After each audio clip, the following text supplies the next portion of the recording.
Ang inyong mahal sa buhay ay isa sa mga napaslang sa war on drugs ng Duterte administration. Ano pong pakiramdam na bukas, sa Lunes, no, matutuloy na yung confirmation of charges hearing ni FPRRD sa ICC? Yes po, sa wakas na matutuloy na po, inaasahan po namin po noong December pa at Mhm. napakabilis po ng mga araw na ngayon pong pagpasok pa lang po ng taon, ay tuloy na po talaga yung confirmation of charges para sa kanya. Masaya po kami na mga pamilya dahil ito po talaga yung inaasahan namin sa lahat po ng mga ginagawa namin para po talaga ito ay matuloy na po. Kumpara sa unang humarap sa ICC, hindi po natin makikita sa mga pagdinig yung dating Pangulo kagaya ng ulat ni Pinky Webb, ano? Dahil nag-waive siya ng karapatang maging present. Ano po yung reaction nyo dito? Maigi po sana na present po siya sa pagdinig ng mga kasong ano po sa kanya, ilalahad po sa kanya. Pero ginagalang po namin yung decision po ng ICC. At kung ang dahilan niya man po ay dahil sa katandaan at kung ano pa man, parang medyo may kirot dahil yung iba pong mga namatay, talaga pong may mga edad na rin. Yung mga pinatay, may mga edad na rin. Kaya po, um, kahit po ganun, tuloy-tuloy naman po, matutuloy naman po yung confirmation of charges. Kaya masaya pa rin naman po kami kahit pa paano. Yun nga yung naging paliwanag niya, no? Bukod sa hindi daw niya kinikilala yung jurisdiction ng ICC sa kanya, siya daw ay old, tired, and frail. Ah, ano po yung reaction niyo dyan? Doon po sa dahilan niya para pong, sabi nga po, karapatan po niya yan. Mhm. Sana po, naidahilan din po namin yan ng mga panahon na kami po ay naghihirap, naghihinagpis, Mhm. at Jane? nakikilala Mhm. yung ibang mga biktima na kahit matanda na, meron pong bata, meron talagang nasa sobrang kahirapan ng buhay, pero nabiktima pa rin po sila. Mhm. Ganun po. Pinangalanan na rin na Jane yung mga ilan sa mga co-perpetrators ng dating Pangulo sa kaso. Kasama sina Senators Bato de la Rosa at Bongo. Maaari niyo bang sabihin sa amin yung inyong saloobin dito? Mainam po na nadagdagan po yung mga pangalan na inilabas ng ICC na bilang co-perpetrator po ng dating Pangulong Duterte dito po sa war on drugs. Ibig pong sabihin para po sa amin, madadagdagan po talaga yung pwedeng managot.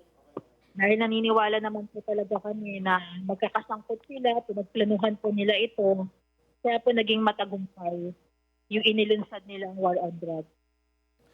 Tsaka po parang dumadami yung mga naglalakas loob na lumantad at magsabing sila rin ay biktima ng war on drugs. Dahil I'm sure nabalitaan nyo po na daan-daang pangalan yung tinanggap ng ICC bilang biktima. Ano po ang ibig sabihin nito para sa inyo?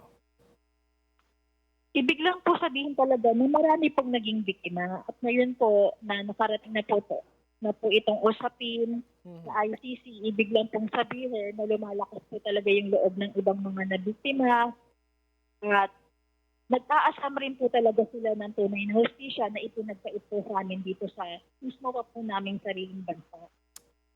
Ito, kakalabas lang kahapon na hindi po pinayagan ng korte yung hiling ng defense na i-disqualify yung ilan sa mga abogado ng mga biktima.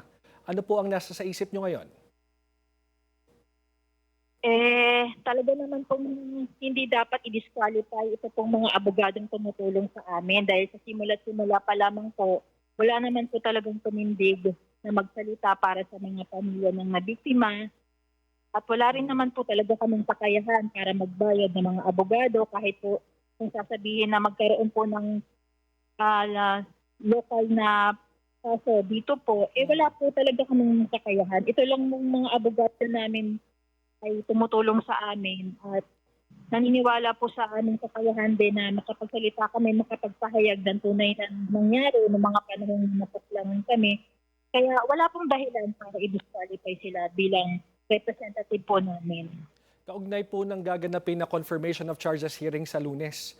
Kayo po ba ay may planong gawin? Ano po ang usap-usapan ngayon ng mga pamilya ng biktima? Kayo po ba ay magsasama-sama sa araw na iyon? At anong plano ninyo? Opo, magsasama-sama po kami bilang pagpapakita ng suporta namin sa bawat isa. Kasama po ang mga iba't ibang human rights organization, Mm. human rights advocate, kasama po ang mga pamilya mula po sa RISE at magkakaroon po kami ng group chat. Mhm. Sama-sama po kami manonood, makikinig ng gagawin pong confirmation of charges. Ano po ang expectations ninyo sa araw na yan? Inaasahan po talaga namin na makumpirma yung mga kaso sa kanya, lalong-lalo na po doon sa barangay level kasi doon po kami nakahanay. Pero inaasahan din po talaga namin na simula po yung 2011 hanggang po 2016 na panunungkulan niya, talaga pong makumpirma na. Kamakailan po, yung anak ni FPRRD na si VP Sara ay naghayag ng kanyang pagtakbo bilang Pangulo sa 2028. Paano niyo po ito pinoproseso? Ang totoo, kinakabahan po kami Bakit sa po? pamilya ng mga biktima kasi alam po namin yung political influence nila at parang ang dating po ay paghihiganti. Natatakot po kami para sa sarili ng buhay dahil po yung trauma hindi naman po talaga mawawala sa amin. Isang Duterte na naman po yung uupo. Posibleng maulit na naman po yung mga nangyari lalo na po walang mapapanagot. Okay. Maraming salamat po sa inyong oras. Jane Molina Lee.